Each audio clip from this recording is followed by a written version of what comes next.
take a trip down memory lane and spill all of the small town tea. I'm your host, KP Parker, and this is Town Gossip. Hi there, cowboys. We are today going to the great state of Texas, the biggest state if you have an ego and you forget about Alaska. And I do. I often forget about Alaska, so let's just keep it in the Texas family. You know I love Texas. You know I got family from Texas. And I was reminded, before we go to the great city of Houston with our guest, I was reminded of a fond memory of Texas where I went to the theme park Fiesta Texas in San Antonio. Fiesta Texas is maybe technically a Six Flags, but also I think like with a lot of things in Texas, you're like, hey, I think you're doing a whole chain scenario, but you're pretending that just because it's in Texas, it's like it's a completely its own thing. And that's fine with me. So Fiesta Texas, for all intents and purposes, is a completely one-of-a-kind separate experience as far as an amusement park goes. And I'm an amusement park lover. I love amusement parks. I never went to the SeaWorld there, so don't try and cancel me. My hands are clean. I never went. I didn't touch any of those trapped fish. But I did go to Fiesta Texas, and I went to a lot of theme parks around the world 2 years ago. For an anniversary present, I was like, let's go to Six Flags on a Monday. Let's take off work. There'll be no lines. What an experience. And Six Flags does have a type of person.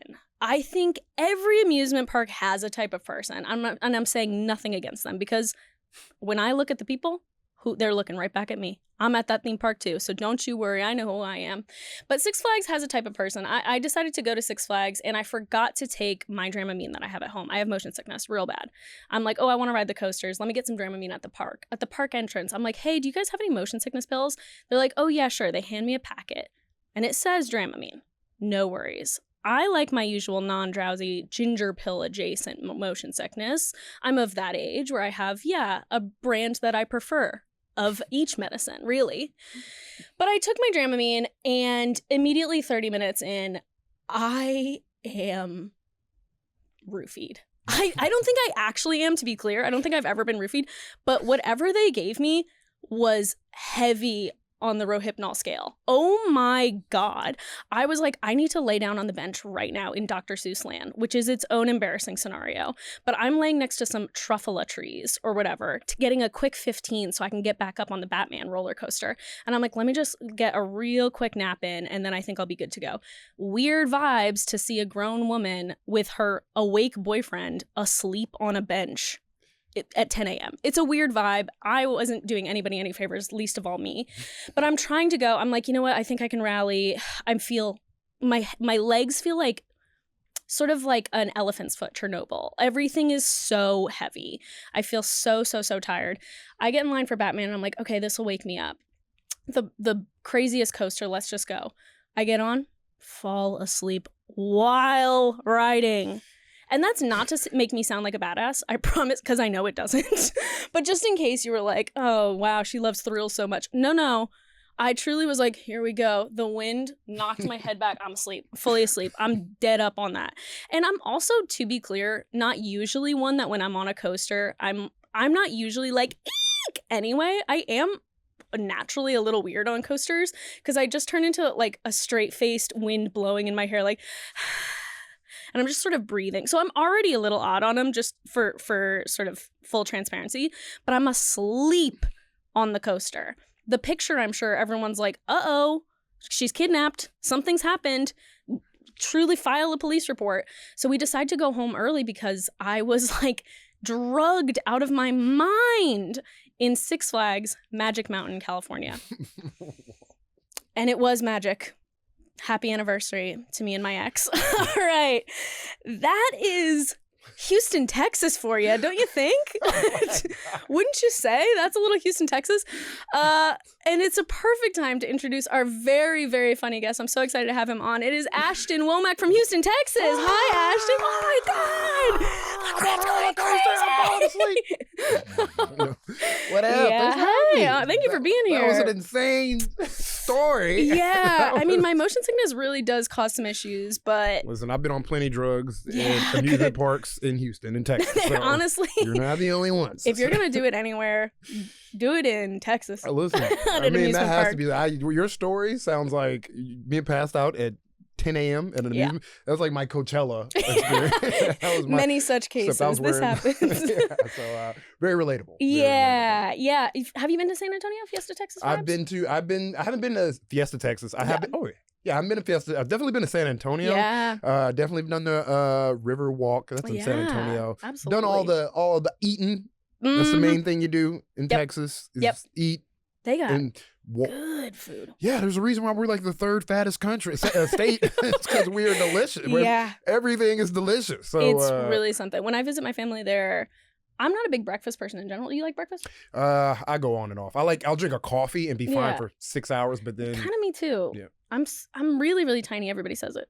Everybody's talking about it. I'm really itsy bitsy and I only need one blueberry. You don't even fit in between the... But when I visit my family for breakfast, they're having full pulled pork tacos, 5 each. I'm like, that's Texas for you. And it's not even breakfast food. I'm like, pulled pork? No, I go back home. My mom, 8 a.m.? She pre-texts the menu whenever I go, like 2 weeks before I'm out. She's like, what you want for breakfast? And she'd be like, we getting pancakes, eggs. She's just like, it's, Southern soul food cooking. It is very, very good.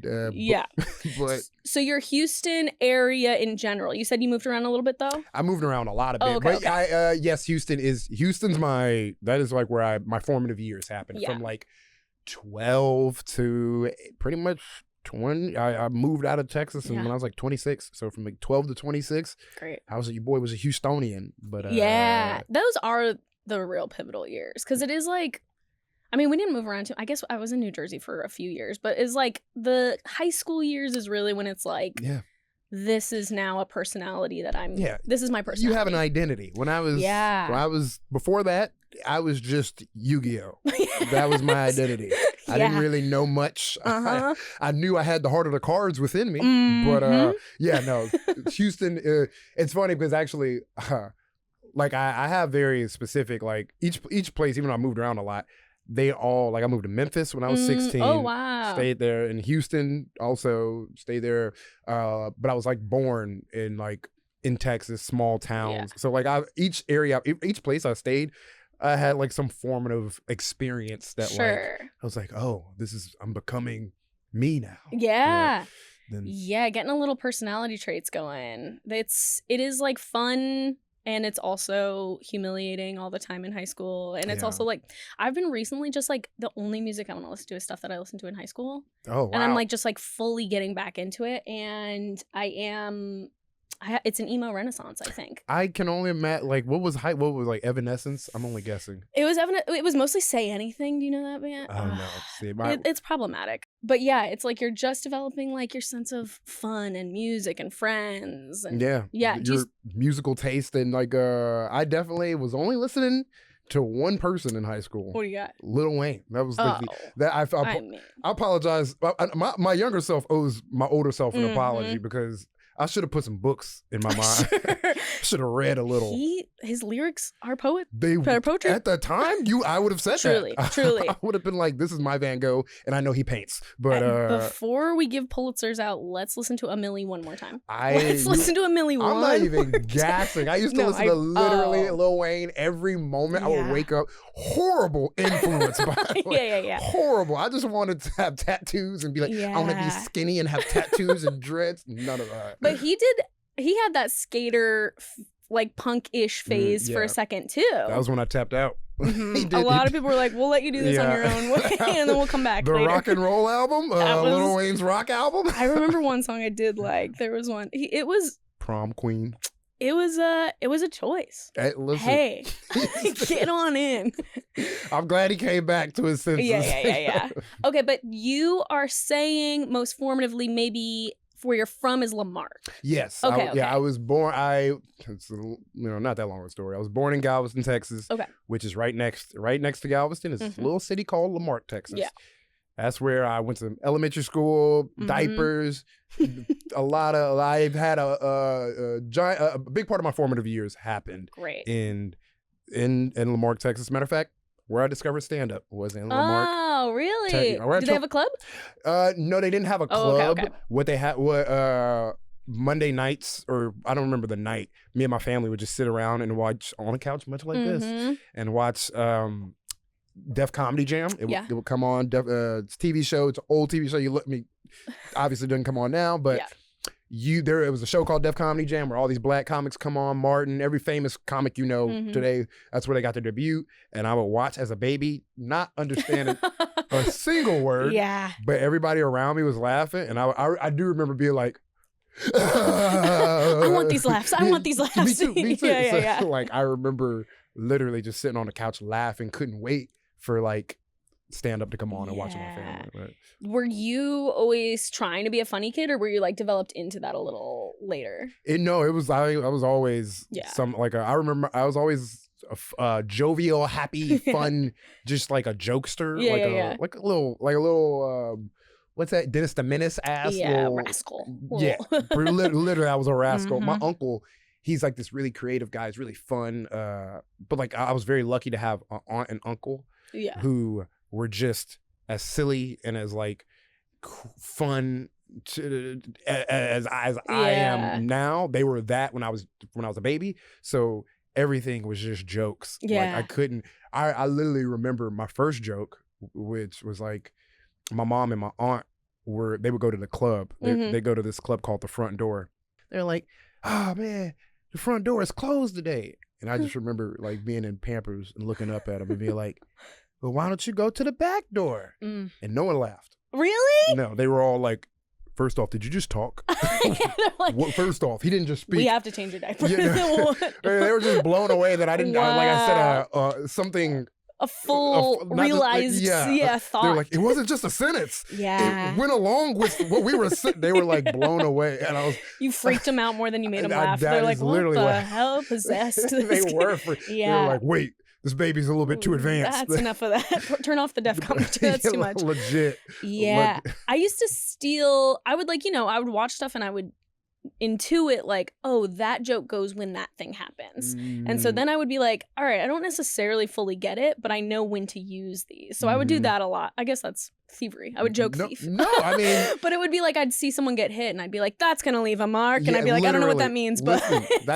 Listen, that's how That's What She Said became a thing, okay? That is comedy. That is... Totally. I just was like, all right, I know the formulas here, and then that'll keep me until I can figure out my own jokes. You honestly kind of low-key cracked the code. That's it. Listen up, guys. Your memory is... I'm retired. That's it then. I did it. Honestly, listen, what do they say? Great artists steal? Yeah, I was great at 5 years old watching SpongeBob being like, that's funny. A little prodigy. That's a prodigy. That's funny.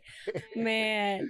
Yeah. Okay, so you moved around. Lamarque was a home base. My hometown. Houston, Galveston, Texas home base. Born in Galveston, went to school in Lamarque, Texas for a decade till 12 until I was finally taken out of school to go to school in Houston, Texas. And you were in you went to high school in Houston, not a suburb. No. I was in the city. Wow. And Lamarque was small and Houston was huge, so it was a big difference. It was complete. I was still like a kid. Like I was like a kid. So like going from a small town, truly I never experienced a big city. It was like my first time ever seeing it was such a dramatic, drastic shock from going from. It's not that I knew everybody, but I knew how to walk to my school. Right. I knew how to walk to my great grandma's house. I knew everybody on my street. I knew what my world was, and then moving to Houston, it's like the world just became a universe. And totally. I was like, oh, this is huge. There's a bus route to get places now, and there's wow, bus routes. My class went from. My school class went from 30 to 40 people, where I knew all my teachers and kids from first grade, kindergarten to the most amount of children I ever seen in my There's never been more children than this. I'll never get to know all of you. Yeah. And it was like being just thrown into the masses. That part was, I mean, obviously going to a bigger city is everything becomes times 10. It's way more funner. You'd rather grow up in I don't want to say rather, but city versus a small town. There are a lot has its benefits, but you miss I had a lot of things going on in Lamarque that the city of Houston did not. Yeah. They don't. Yeah. I knew people that I knew like I'll tell you later, but like I knew people that it was just a different vibe. Yeah. Completely different vibe. Man, so Houston Public School, you were just... It was massive. I went in. I remember I didn't know nobody. All the kids were like, look, it's a black kid. Can I touch your hair? Oh my God. I had spiky hair. They were like, can I touch your hair? And that was like my first day. And I remember getting like the first 2 weeks getting into a fight. This is like how I like knew, oh man, I got to learn how to fight for real, because I got into a fight at the school, and my first thing I tried to do in Houston school, I tried to go Super Saiyan. I was gonna make a joke. I was like, tell me you didn't Yu-Gi-Oh or something. No, the word even more nerdier. I tried to go Super Saiyan. And they said, now you're getting hit twice as hard. Oh God. Let me put you out of your misery. This is so embarrassing. Yeah, that really was. You were 12. And that's the age. I was 12, but every kid who saw me do that, I know to this day, and I remember their faces. You're like, this is going to be the biggest life lesson. You guys were there when I thought I could go Super Saiyan and win a fight. I was like, oh yeah, well watch when I flex and go Super Saiyan. Everyone's like, God. Dude, this new kid sucks. This new kid fucking sucks. Dude. Ooh, and you're like, all right, I think I have to put on some other shows. Maybe WWE even could help. I mean, I didn't help myself. I just doubled down on my nerddom. Whatever. But I do think having a strong nerdy passion like that, you find, I would imagine, the other people that have that thing, and then they're like, okay, now I have friends, and now we're all the nerds, and that's fine. Immediately what happened, literally what you described. That's exactly they're like, okay guys, we're bringing show and tell, and I brought like a Digimon toy, a toy like a Digimon, and I had a hard Digimon toy. It was one of them ones, and I just looked into the crowd and I saw their eyes. They were like, there they are. Those are my guys. He's the man, I see. Yeah. I didn't realize you had taste. I was like, yes. Yeah. And then you're like surrounded by, it's horrible to be, if you're in a small school, you're the one kid that likes Digimon. Maybe that's a big deal. Yeah. Big school, you're going to find other kids that like Digimon. Yeah. You're gonna. There's gonna be a group that likes everything. And that's the fun stuff about college too. It's like when you go to college, it's like, yeah, if you want to do robotics or whatever, like there's a little club for everyone because it's a big spot. Whatever. I did robotics too. Hey, there we go. I was a nerd. No? You were really a nerd. That's good. I did C-STEM. I built robots and we fought them. It was lit. Hell yeah. But yeah, no, honestly, that is one of the most beautiful parts about just growing in general, meeting. Totally. You're like, oh God, I'm not going to know people because I have these weird nerdy interests, and it turns out this is even like especially not to black people will roast you for being a nerd. They're like, look at this little nerd, and then 30 years later you'll go by and be like, y'all remember when y'all making fun of me for liking Dragon Ball Z and video games and all these stuff, and now I look around and literally all that is just people's personalities these days. I was a pioneer. I wasn't a nerd. I was just the first one over the hill. Yeah, and it's like sick to be able to stand on that when you're a kid because you're like, well, sorry, I'm not going to pretend I don't like this. It's sick and it's for kids. Legit. Duh. Legit. Of course I'm going to like it. And then now people are like, I have friends that are 30-something now that are like, I'm just going to try my first anime now. And I'm like, dude, it's sick. Yeah. You have a world to explore. You're going to find one you like. I'm retiring out of it. I've seen so much. I cannot. I'm like, this is childish. Yeah, I gotta go. It's too much. Yeah, it rocked. It rocks. I was a musical theater nerd on that spectrum of it all. There's a nerd for everybody. I love kids who got to like knew their musicality. Yeah. That's like beautiful. I was always jealous of that. It's funny because now, if you ask me, I'm like, oh, I'm an artiste. Yeah. But if you ask me back then, like music, drawing, everything. Yeah. I never was in an environment. Like I said, I grew up in Lamarque. I'm gonna be real. Even nerdy stuff, I didn't know it. When I was in Lamarque, I didn't even know about nerdy stuff. I was just poor. That was my personality. Right. Oh, we're in. Get to the next legit. thing. We're like, we're in poverty. That's why we live in a small town where no one sees us.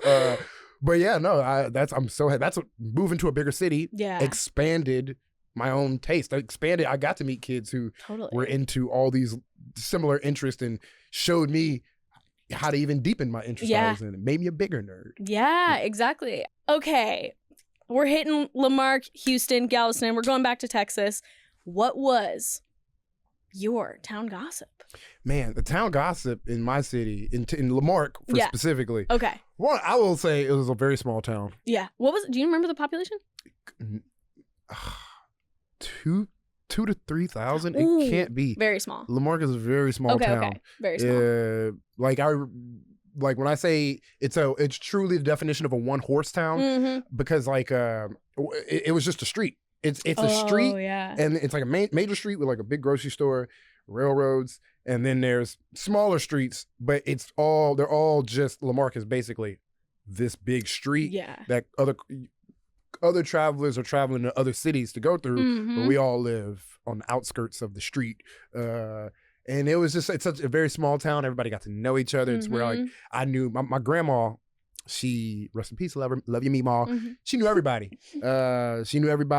She was like the seamstress at the church. She sung. So we were like popular. I don't want to say popular, but everybody. It's a small town. Yeah. Small town. Yeah. Everybody knew your family. And so a lot of things, because when everybody knows your family, you know, they feel as a kid, when there's a new baby in the family, people feel, they're like, oh, we're a village. We watch over the baby. Whatever you need. So my family had a lot of access to certain things in the city. And by that, I mean, when I was messing up in school, I was a little class clown, like I said. I would go to class, second grade, not even second grade, kindergarten. Okay, this is kindergarten. This story happened. I wasn't doing well. I was like disruptive, telling jokes, I didn't want to be there. Yeah. Kept getting in trouble over and over. My mom would have to come in, PTO. Teachers would be like, we don't know what to do with him. You know, mom would be like, hit him. hit him. No worries. I'll tell you exactly what you can do. I've seen my mom give permission to assault me. Absolutely cannot do that. Multiple teachers. She'd be like, have you tried hitting him? And they're like, ma'am. This always works for me. Yeah, that's legit how she would go. So like, she'd be like, and that wouldn't work. And I would like, oh man. I think I remember the thing that broke what initiated the story. I was in class. We're taking a test. You know, when you're a kid, you're taking a test, you have those giant like the folder things. Yeah. And I'm like in my folder shaking, like just like, and I was like, can I go to the restroom? And they're like, no, you gotta finish the test. And I was like, okay, can I go to the restroom? And they're like, bro, finish the test. I don't know what was going on in my mind. You probably had ADD. Yeah. Yeah. Spoiler alert. Yeah. No, I'm like, what's the fidgeting, unfocused thing that you might be feeling? That would come that symptom will come, not symptom, but diagnosis will come 2 grades later. This is still pre-K. There's some trailers to that. This is the prequel to that. Yeah. But I'm like looking, and teacher's like, she's not letting me go to the restroom. So I just pee myself. In the middle of the test, pee. I'm just like down. Here we go. It's happening. Did you decide, or you were like, well? I wish I remember, but I do remember just being like, well, I've pissed myself. Things have happened. Yeah. The story is unfolding. Yeah. So I pee myself. I look up and I tell the teacher, and she's pissed. There's a little kid. I'm pissed. She's pissed. Yeah. There's a lot of pissed offness going on. She makes me go change my clothes, and now I have to later, after I change my clothes, I'm in timeout. Yeah. Mom hears about this. She calls my mom, pissed. Oh. Like, she's like, my mom is a single mom, so she's like, I gotta go hard. I gotta like, do what do I can't. This is a line in the sand. Yeah, we've gotta. Rough. It was so she decides to. I get home. She was like, "What did I tell you if you messed up at school one more time?" I was like, "That you're gonna send me to jail?" And she was like, "What did I tell you if you messed up at school one more time?" I was like, "You're gonna send me to jail." She's like, "You thought I was playing?" I was like, and I'm like, I'm literally, I'm seriously like 5 years. I'm pretty sure I'm 4. Okay, I said kindergarten, but this is like my earliest schooling. This is like pre-K for real. They had tests? Yeah. We had tested on blue? The color blue? yeah. Color in the lines or whatever. We had the things. And you had the folder to make sure nobody copied your color? And she like, this is because Marque was a super baby. And so she's like, I was not playing with you. And I'm like, I'm in Pampers still because I was like one of those kids who were the youngest in class. Like I was like the kid who was extra late or whatever. And she put me in a car, no cap, no nothing, like literally put me in a car seat too. It took me and drove me to jail. And legit, this is actually like part of my nightmares, Mom. So thank you. I'll never forget the dark. I remember the building. It was a small jail. It was like, it's like I said, small town. Yeah. It was a building. It was just like a square, normal building, but in the darkness emanating from the door. Yeah, you're like, and now I'm in jail. I hadn't even reached, when I tell you, I was screaming and fighting and kicking door. Like, I'm talking like, I'm like kicking and fighting and like, nah, I'm not going to jail. There's nothing. And she's just dragging me. I'm like, snot out of my eyeballs is happening. And this is also fucked up because all you did was piss yourself. To be fair, they should have let you go to the bathroom. Firstly, I'm on your side. 100%. They should have let you go to the bathroom. I'm like, you can't let a kid not go to the bathroom. In my mind, I get that kids will take advantage of it and go all the time, but like, well, then you're gonna piss yourself. Sorry. That's literally and the craziest part is how seared this is. Oh, you know how memories work. They're not. You don't have access to all your memory. This one will never go away. I'll be remembering this one. This one, I remember sitting in that the kid's chair, peeing myself, getting in trouble, having to go home and be like, or not even having to go home. My mom already knowing, terrified, having that anxiety, and then she'd be like, "You know where I told you we're going." And she got in the car. And this is like I say, my mom knew everybody in town. Yeah. So at the jail, I don't know. I wonder if she was talking to this dude because I'm like, how she even? I don't want to say sheriff. A cop was standing outside and he had handcuffs and he was like, "Are you ready, man?" Okay. No, it was the full thing. God. It was the full thing. Like I'm telling you, this was like a baby, and like this shit lives in my stomach. And I'm sure the cop was just so excited to just like do a scared straight thing. He's like, let me get that baby to never piss again. When I tell you, this was the most traumatic experience. He's like, "Come on, little man," and I'm like, he puts the handcuffs on. My mom's just like, my mom's right behind me, walking me. She's like, walking me right, and they had me do a walk through the jail. Jail's very tight. But it was massive to me. Yeah, of course. And as I'm walking through the jail, they did the beyond the scared straight thing, which was, "I'm gonna get you, come here, little kid."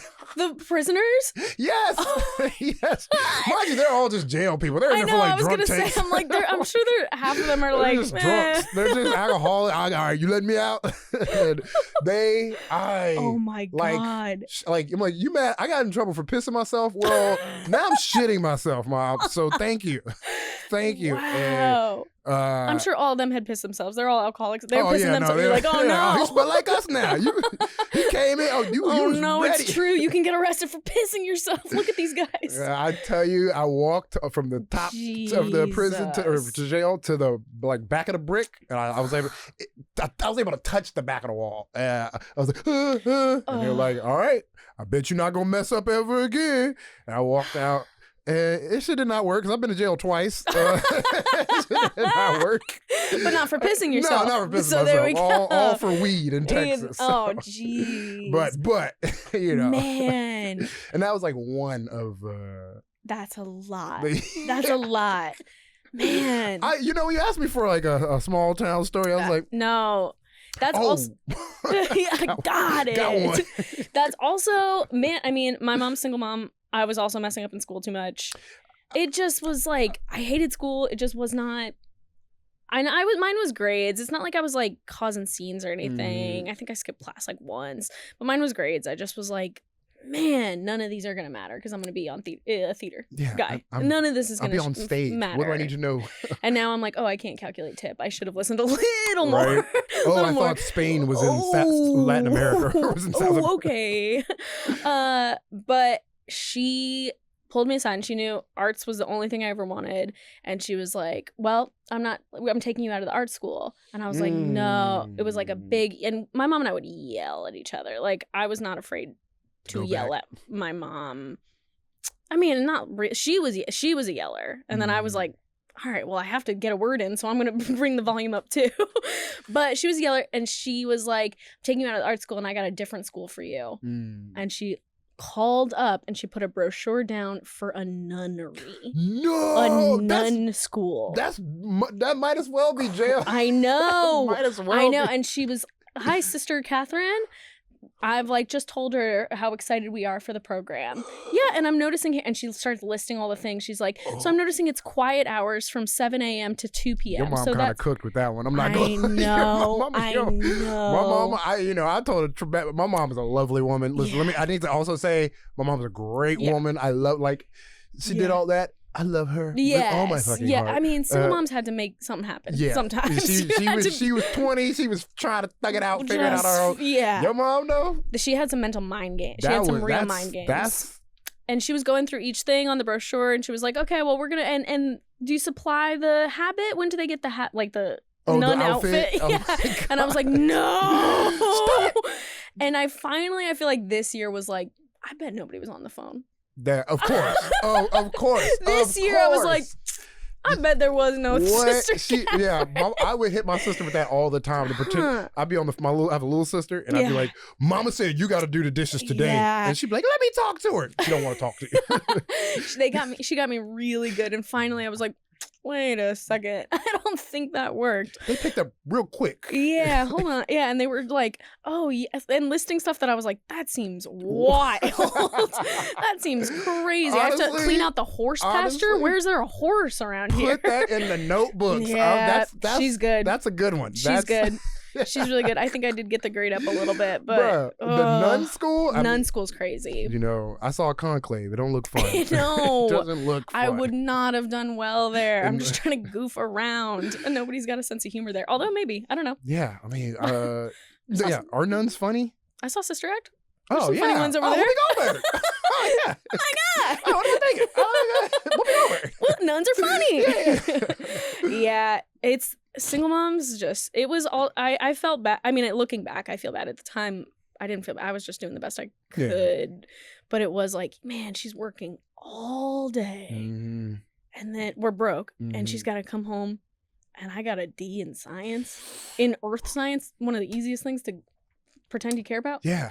Was it and dirt? I was like, it's just dirt. Dirt. Just focus up and pay attention to dirt, KP. So yes, the answer is dirt. And I was like, no, she should have yelled. Yeah, it's fine. No, it's fine. In hindsight, yeah, that's definitely in hindsight. You can look back and be like, that's all right. I probably could have put some of that meat out when she asked. Oh God, not once did I do that. She simply asked to leave when I got home to put the meat out, and I was messing up. I get why you would be mad. Now that I've had to dethaw meat, I want to strangle a kid. Yeah, absolutely.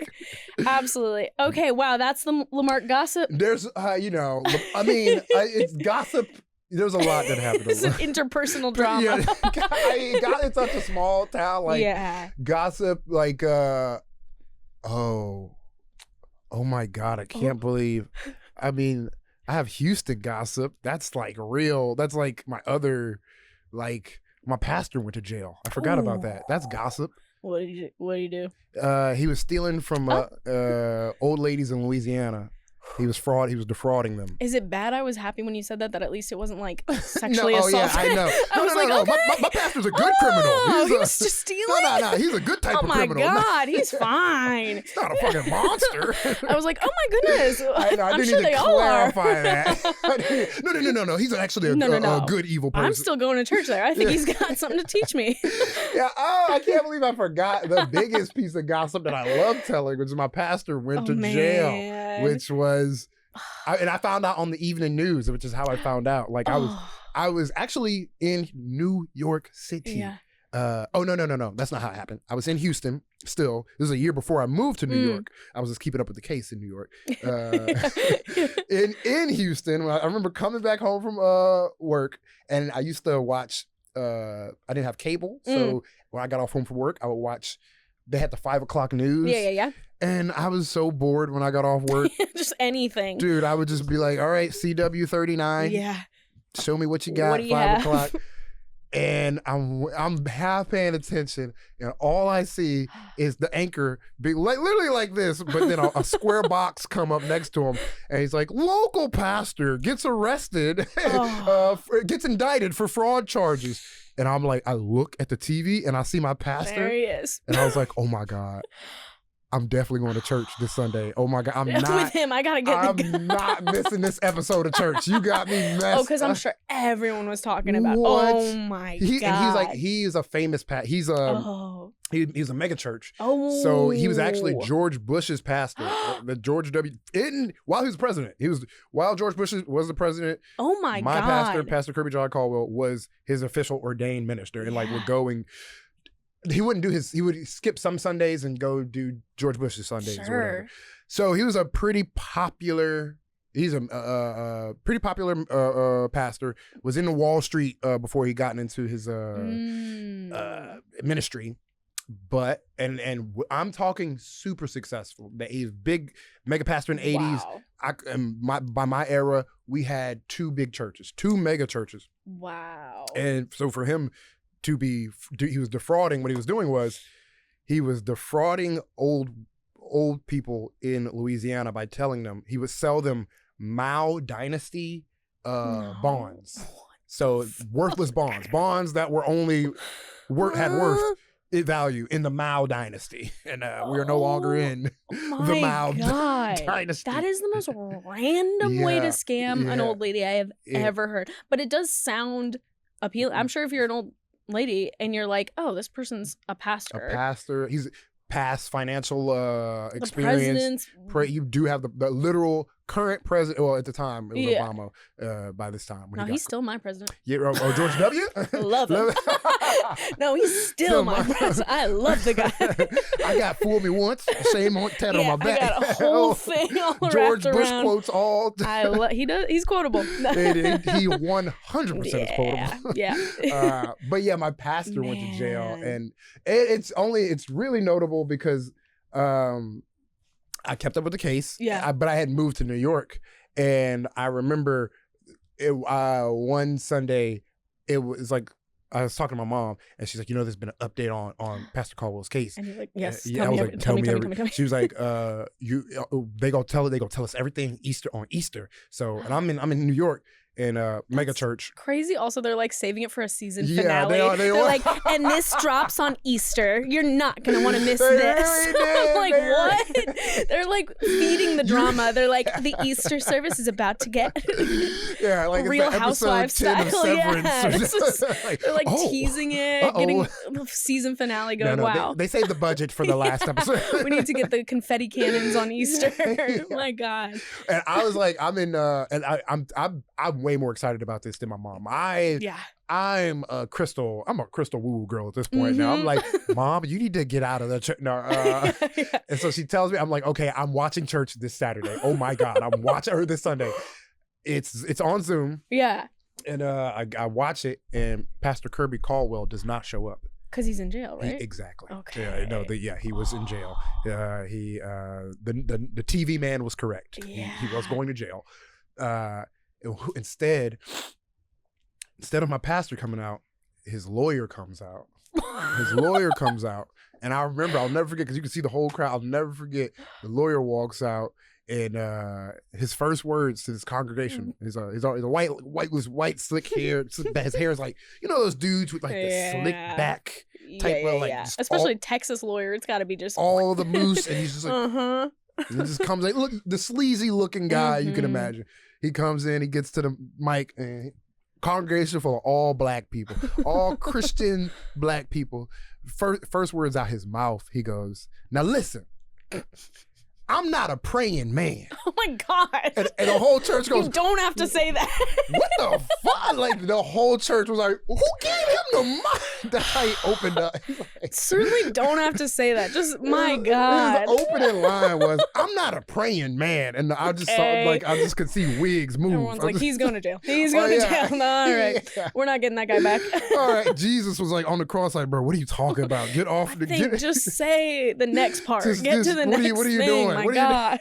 He's like, "I'm not a praying man." But The prosecution, you legit, like I'm not kidding. There was a the whole congregation was like, bro, what? And he's like, I'm not a praying man, but the prosecution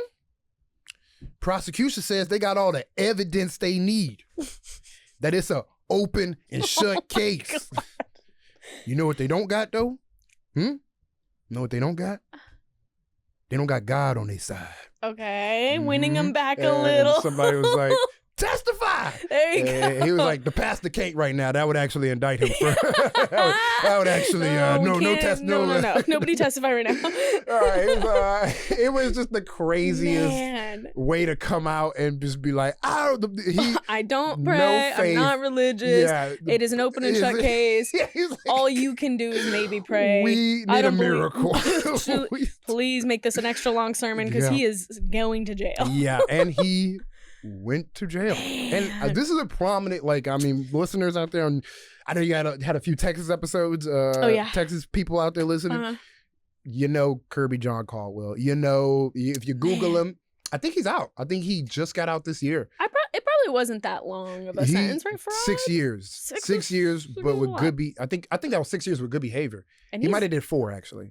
He's got good behavior. He's gonna be. He got a good guy on the side. Yeah. He's like, I'd love if he fully gets like unreformed in there. He turns completely like no, he not believes in it. He came out Muslim. He converted. Like, wait a second. Yeah, I converted to Islam on the inside. And the church is like, well, give it a go, I guess. So, assalamu alaikum, congregation.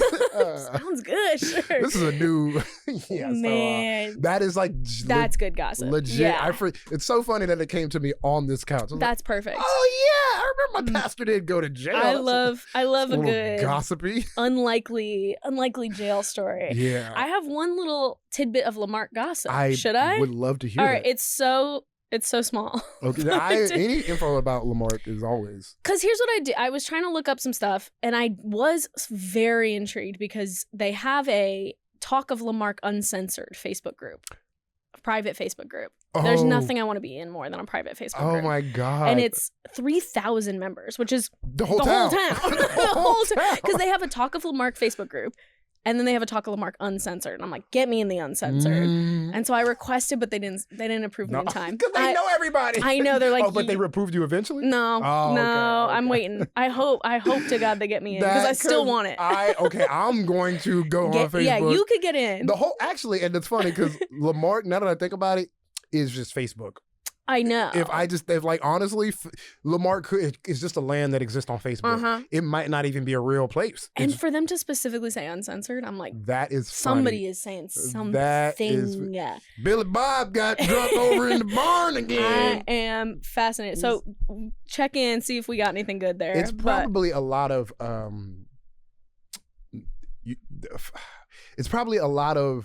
people snitching on insurance fires. Oh, that if I can guess anything about Lamarque, don't snitch on insurance. It's claims. Probably people being like, thought that fire was real. I don't support a snitch on an insurance claim.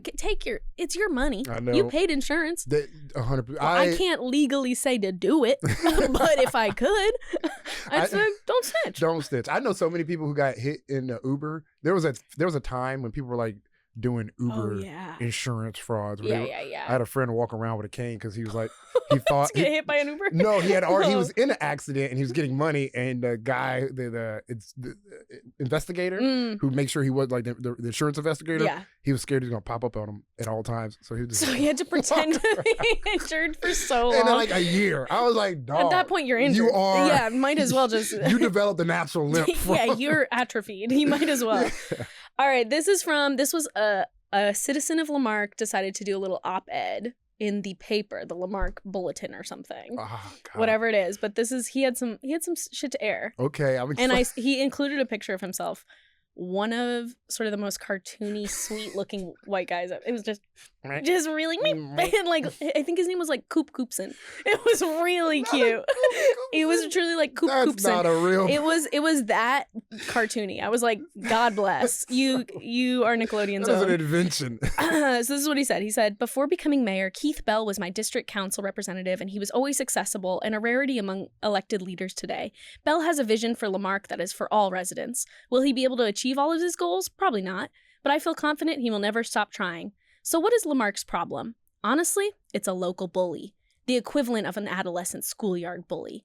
A while back on a local social media site, I politely explained the way an open records request is processed. Our local bully did not like my answer and posted that I must be a local liberal snowflake that sits down when I pee. Yeah. I have never denied that I am what many consider as a liberal, and anyone who knows me would agree. I also agree that I may have sat down on occasion to pee. What?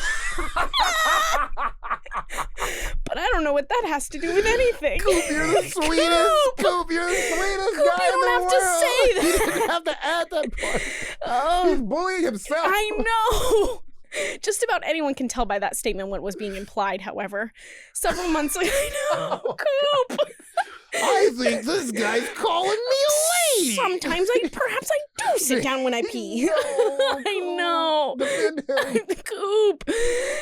Several months ago, our town bully attended a town hall meeting virtually, wearing a Mexican wrestler's mask, and refused to provide his name when attempting to speak publicly. It was astonishing to see a grown man exhibiting such childish behavior, and this is the man who wants us to believe the numerous allegations of wrongdoing against Mayor Bell. What? Wait. Who was wearing the mask? The bully. The bully is wearing a luchador mask? Mm-hmm. Went to a town hall and kept a luchador mask on and refused to say his name. I was like, Coop. That story almost makes me want to move back to Lamarque. Coop needs somebody protecting him. Yeah, because it doesn't sound villainous. He's so sweet, and he has literal wrestling villains attacking him, like legit. You're a liberal that sits down when you pee. Wait a second. No, sometimes. Hey, mister, take that back, mister. That's cool. I know, and you wrote the article, Coop. Coop, you wrote it. You didn't have to write it. And sometimes I do sit down. Yes. God bless. I sit down when Coop. Go. Coop, you didn't have to confirm or deny. I like to take the toilet paper and add a little water before I wipe. Go. Perhaps my poopery that I use is not the freshest, but I do take pleasure in using a bidet. But who hasn't? Coop. It gets so deep. We're like, enough on your butthole, Coop. It's too much, man. Coop, the bully won. Oh God. No, that's very. know. What a slight. I've never seen a sweetheart. He was really sweet, and to include, he goes, "That's a perfect one. I'll include a picture too. How about? I'll write this article and I'll include a pic." And I love Coop. Know who exactly is being. Yes. And there was a little more to it where he was just like, I explained the processes as with my previous work. It's something that I very much know how to do. And I was like, Coop, hell yeah, Coop. I love Coop. I know. I'm on Coop's team. I want to give him a little PR training. I want to get a luchador mask and go down to Texas. I'm coming and fight his bully. Yeah, there's a new villain in Texas. I gotta go back home and defend Coop. I know, we gotta get on that plane because Coop needs us. No.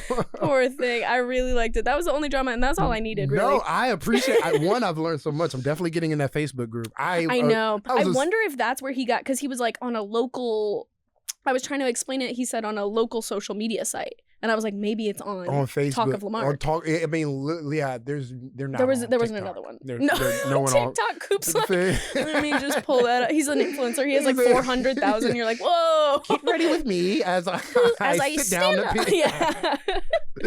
Coop. It rocked. I'm proud of him. I appreciate that. That's honestly, I'm proud of him. I feel like I've learned about myself in Coop. I know. I've learned about my own town. A lot of men aren't admitting that they sit down, and it's okay. It is. You put it in an article, it's okay. I don't know what's easier. Sitting down. Mm. A lot of stress off of the back. Mm-hmm. You could read. Mm-hmm. You might as well sit. Mm-hmm. It's just. Yep. It's up and down.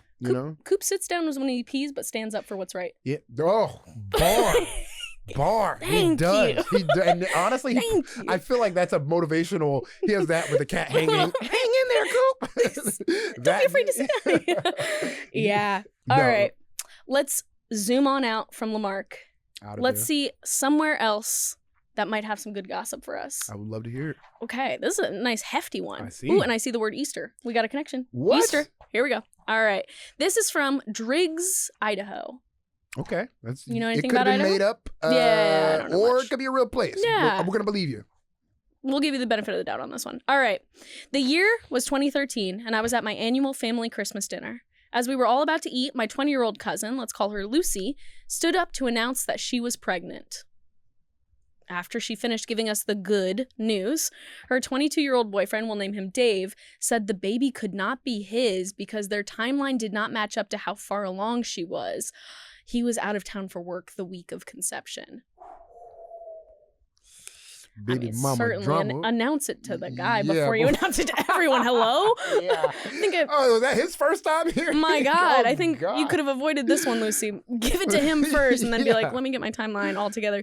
Lucy said that could not be true because she was pregnant and he's the only man who could be the father. After arguing for just over 5 minutes, she finally came clean and admitted that she had slept with Dave's brother, Greg, when they went on vacation with his family in October. On vacation? What? With the family? Yeah, dog. Dave's around while you're porking Greg? Dog, dude, you got... Lucy, it's never that important to get porked. Come on. And in the family? There's never... I've never needed it that bad. Am I crazy? I'm sorry. Never, like... It couldn't be that good. It's one thing to split up friend groups, but families, that's on the vacation? Come on. You don't have a quick condom to throw on if you're making that? 4 months later, at our family Easter dinner, my other cousin, aka Lucy's sister, Jenny, who was 21, brought Dave as her +1 to dinner. Wait, what? Lucy's sister is now dating Dave the ex. Okay. Oh my God. This is too much swapping juices between family. As we were all about to eat, she stood up and announced that she was pregnant and it's Dave's.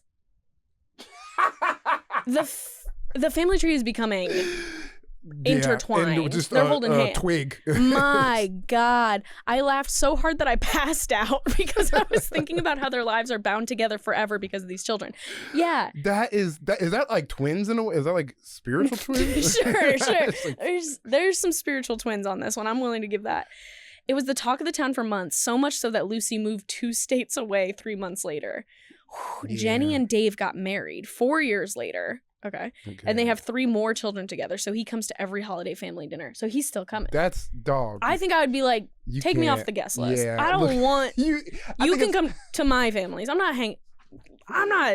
dog. I have farted around my girlfriends. And I've farted around girlfriends' families. I'm like, I'm never coming back around. I'm all set. That's the last time you've ever seen me. Nice to meet you. Hey, I gotta head out. That's crazy. Oh, Lucy and Dave have not spoken to each other past a hello in 11 years. Wait, so the kids are like, oh, there's weird ass tension between Dad and Aunt Jenny or Lucy. There's the weirdest tension I've ever seen in my life between Dad and Aunt Lucy. Yeah, like I'm just disgusted. These poor kids are gonna find out. They're gonna find out the story. Of course. And it would be from me if I were the other aunt. I'd be like, from this okay, it's gonna be from this. Yeah, it's gonna be from me. If I were this person reading, though, I'd be like, all right, you guys are 12. Can I tell you the craziest drama that involves you? It's your story, but you're gonna love it. I got some gossip for you. Oh my God, you're gonna love this. Dude. She also has not spoken to her baby daddy Greg in 11 years. Oh, bummer on that one. She really messed up the whole family. So she's not speaking to her baby's dad, even though Dave comes by? I think I would be like, bring your brother. Yeah. To see his kids. Yeah. I don't want to see you. This is such a confusing math problem. The wires are crossed in my brain. They didn't teach us in earth science. They did not teach this, or I was not listening. She hasn't talked to her baby daddy Greg in 11 years and has not been in a relationship for 8 years because of what happened finally got around the town she moved to. Who's telling the town 2 states over? And you're pretending it's not you. You're telling podcasts. We know it's you. That's crazy. She got to move to another town. Damn, she got to move to another town like a cop who did a... chasing the bad decisions. It ends with "Karma is my boyfriend" or whatever Taylor Swift said. Oh no, it ended with that. Yeah. Okay. All right, we'll let you have that one. We'll let you have that one. A little traumatic life right now. People are going through something. Have a little cringe. Oh my God. Whoa, that's some Maury. Like that's drama from Maury. That's like it. Like if this were on a TV show, I'd be like, all right, writers, you're milking it a little. No, if it was on a TV show, it'd be like Jerry Springer. Like it would literally be halfway through, a chair would have flown while you were reading. Like that is insane. Okay, man. Yeah, poor you. I mean, it sounds like years have gone by already. The kids it's been 8 years. The kids are 10 to 12? Yeah, 11 years. Yeah, something like that. The sisters whack for that. The sisters whack for that. The sisters whack. Everybody's whack. The only Dave person seems okay. Yeah, the guy who the original guy who got cucked. he's okay. Poor dude. He's but gotta I find a new wouldn't date family. the sister. I still blame him a little. I'm like, that's weird. It's an odd choice, don't you think? Is that like revenge? Yeah, it feels. Yeah, I want to be and like have kids. So the sister sent a text of like, feel really bad for you. What's your shot? Yeah, you know. Or he was like, all right, I can't have her. What's the closest thing? Like, what's like? And now they have 4 kids out of that little revenge plot. Bruh. Woo! If I were the parent, if I were the grandparents, I'd be like, shut this down. I don't know what's going on here. God. This little freak show y'all got going on. Lock the doors. We're figuring this out right now. Stop, because y'all ain't gonna ruin my Thanksgiving. Oh my God. Yeah, that's jarring. That's wait, Driggs, Ohio? Driggs, Idaho. We gotta go. Woo! Buddy. Man. When I tell you, those small towns choices where the only thing you can do is meth, it's like, it's either that. And fuck on vacation. Yeah, it's like. You get one chance to get out of Idaho and the margaritas are flowing. The brother's looking good. You're living a little too hard on vacation. On the lazy river in Anaheim, and you're like, hold on a second, Greg. I'm not even me. I'm married to you in Idaho. That was vacation, Lucy. No. Oh. All right, well. Let's go back to the beautiful state of Texas where none of this ever happens.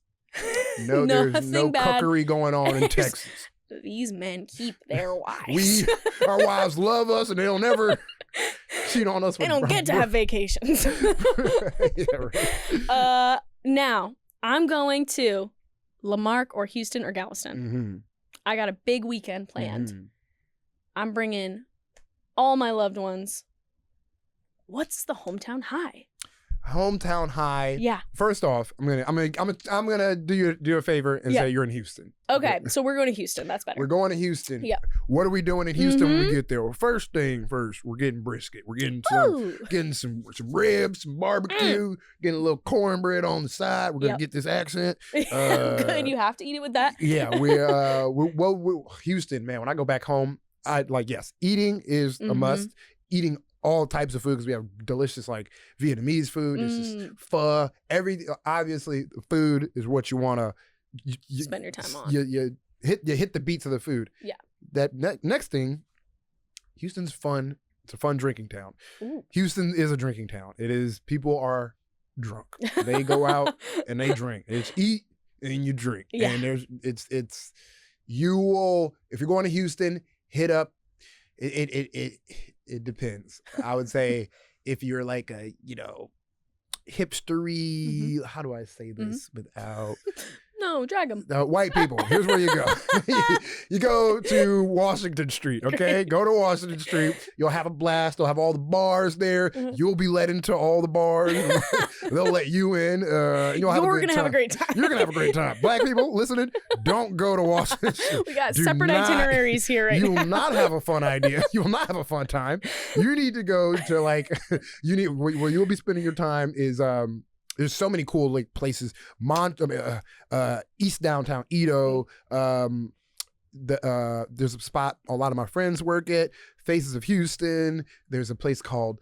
It's literally just called Club, KLUB, something like that. But there's like all these like cool events, day parties that you can go and hang out to. So your itinerary in Houston is food. Great. It's drinking. Great.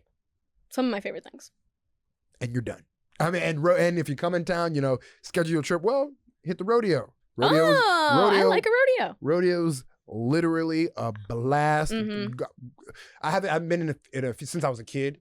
But all my friends, like my mom and sister, I'm watching the IG stories, jealous. They're watching. It's fun. Drake, all these artists come out. Rodeo's a concert. It's a It's not just a livestock show. It's not just a carnival. It's also a giant concert where people come out and you see the biggest acts of who've happened, who's out right now. So like the rodeo, if you go to Houston, try to plan your trip around the rodeo. That is it's pretty lit. I'm not gonna lie. We would go to one in Arizona sometimes. This was just recent, but you do definitely have to put your ethical brain off. You turn that off for a sec on that. If you want to see sad pigs, sad sort of any animal.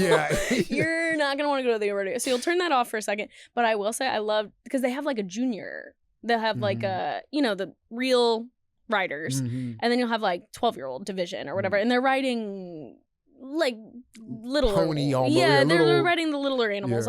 Sheep or something. Anyway, they're riding the littler animals, and I went to the bar afterwards after we saw them, and the 12-year-old Riz that they are. Every girl in the town is like, I saw you ride. I was like, these kids are the coolest, and they are the coolest kids that have ever existed. They have little cowboy hats, and they're like, thanks so much, thanks for letting me ride, thanks so much. And there's 27 teenage girls just being that was an awesome job you did. And it's so cool. I'm like, yeah, there's nothing cooler than a 12-year-old. So mad my mom didn't let me do that. Instead, I was doing fucking Dragon Ball Z, Yu-Gi-Oh! You were going to Super Saiyan on top of that horse. That was not her fault. You were going to go Super Saiyan on that horse. I would have done something. I would have done something so nerdy. I'll be riding my Digimon for this. I saw in an anime. Now I would have called out an attack. The girls are not lining up. They're in a different spot altogether. I agree. I wholeheartedly. Them little kids, but the yodel, like the kid who dresses like the yodel kid. Little Mason Ramsey or whatever. Mason Ramsey. Yeah, I know all the drip and the Texas. Yeah, man, the cowboy hat. They looked cool as hell. Yeah, button up little all the way to the top, tucked in shirt with the cowboy bot. Levi's, the little tassel. Bolo.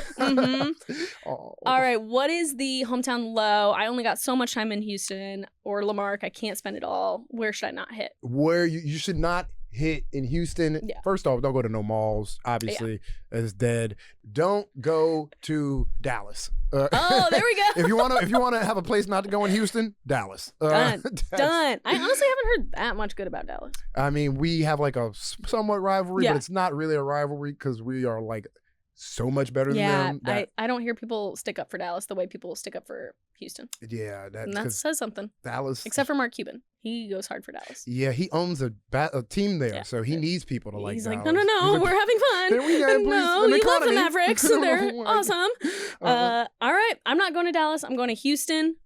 I'm going to hang out with Coopson. Yeah. Get him sitting right. Get him sitting right down on that. Do a tag team match against the wrestler, whoever was bullying him. I know. And I tried to get a picture. I was like, if there's a recorded. I went through the town hall, documents to be like, tell me they recorded this. Because if I could have gotten the luchador mask guy, dude. I was looking at meeting minutes. I was truly like, okay. And I was like, what? I was like, if Coop says he's into trouble, I gotta help. I love that. I'm literally looking up this luchador. I'm like, I know. I gotta see it. No more Nacho Libre until I figure this out. No, we're figuring that out. No more. Thank you so much, Ashton. This was amazing. I learned so much. I had a blast. Where can people find you? You can find me all over social media. Ashton Womack pretty much will get you. You type that in on YouTube, Instagram, Twitter, you'll find me. Yeah. So Ashton Womack. Hell yeah. Thank you so much. KP, thank you for having me. That was super fun. Yeah. Bye, guys. Peace. Hey, everybody. Thanks for listening to this episode of Town Gossip. Make sure to subscribe wherever you listen to your podcasts. Follow us on Instagram at Town Gossip Podcast and TikTok at Town Gossip. If you have any town gossip from your hometown, email us at towngossippodcast@gmail.com for a chance to be featured.